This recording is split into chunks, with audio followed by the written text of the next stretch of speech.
വിദേശത്ത് ജോലി വാഗ്ദാനം ചെയ്ത് പണം തട്ടിയെന്ന കേസിൽ കലാഭവൻ സോബി ജോർജ് അറസ്റ്റിൽ. സ്വിറ്റ്സർലൻഡിൽ ജോലി വാഗ്ദാനം ചെയ്ത് പുൽപ്പള്ളി സ്വദേശിയിൽ നിന്നും 3 ലക്ഷത്തോളം രൂപ തട്ടിയെടുത്തെന്ന കേസിലാണ് സോബി ജോർജിനെ ബത്തേരി പോലീസ് പിടികൂടിയത്. ഇയാൾക്കെതിരെ സമാന രീതിയിലുള്ള 25ഓളം കേസുകളുണ്ടെന്ന് പോലീസ് അറിയിച്ചു.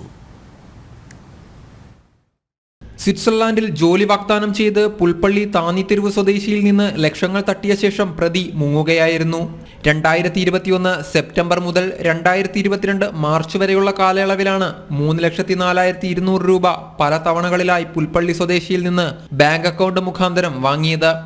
വിസ നൽകുകയോ പണം തിരികെ നൽകുകയോ ചെയ്യാത്തതിനെ തുടർന്ന് 2023 ഇദ്ദേഹത്തിന്റെ പരാതിയിൽ ബത്തേരി പോലീസ് കേസെടുത്തത്.